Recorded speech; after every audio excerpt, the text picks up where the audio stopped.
So many people excited you're here. Well, the ladies here work at the show, flipping out that you coming on the program today. It made me feel like, well, what's wrong with me? Yeah. And then they told me. Come on, but we do have a lot in common.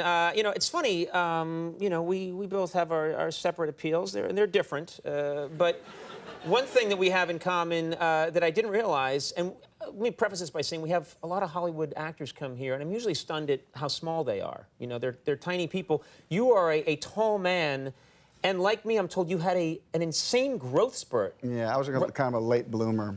Really? Yeah. I started growing in college and into actually even out of college. So just in college you started growing? How? Well, I mean, late in high school when I was 16. That's abnormal. Yeah, when I was 16. I was 38 when it happened for me. Yeah. I knew it was going to be like this with you. I just knew it. Yeah, I apologize. No. But when I was 16, you get your license, and of course the first thing you want to do is look at that license. Everybody wants to look at it, including the girls. Because you're going that's where it said 5'2", which it didn't really bother me at that moment. But when the girls say, "Wow, you're really cute, 5'2", and about the fifth time I heard you're really cute, I put that license away. I thought I'm never showing this thing again. So what happened? You went from 5'2" at 16 to what? Yeah, my senior year I probably grew 7, 8 inches. Had mononucleosis. I couldn't. Everything was stretched out. And I continued to grow into college. So yeah, I'm about 6'1". Yeah. I'm not that really tall, but yeah. But it was like the Incredible Hulk. It happened so fast. I was just back in Ventura, my hometown. I played a concert back there on Saturday, and I met all the guys that I knew again, and hadn't seen them in a long time, and they were all about 5 inches shorter than me. Well, I'm just curious. Does that give you an empathy with people that are smaller? No, I got them all in headlocks. Mock them. We were talking about this today around the office. There aren't many truly great baseball movies. You have made 2 of them. 3. Well, Love of the Game. I pitched a perfect game. Let's not forget that. Yeah, okay, I'm sorry. A perfect game. 3 of them. I was going to say. Yes. 3.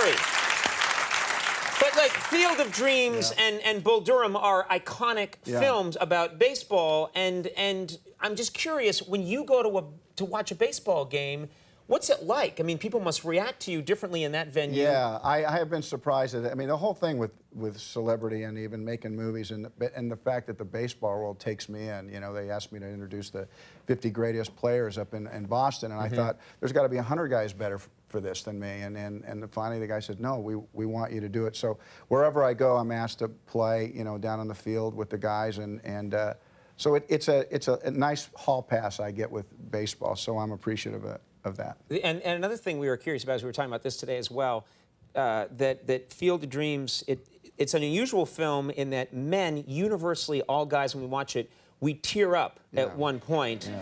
And we're ashamed to admit that we do that, but that is one of the few films that makes all men cry. What is the secret to making men cry in a movie?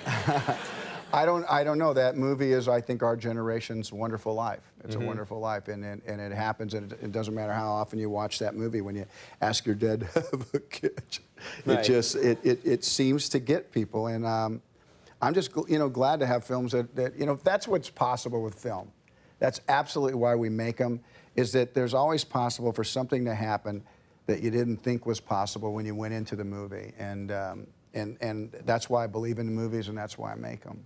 Now we're going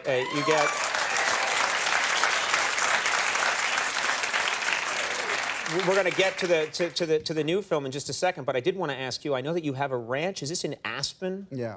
It's probably one of the most beautiful spots in the world. Is Aspen, Colorado? You have a ranch there. Is this one of those working ranches? Are there livestock? I'm not pushing cattle around, but I work it myself. I build the roads and do all the stuff just because it's what you do.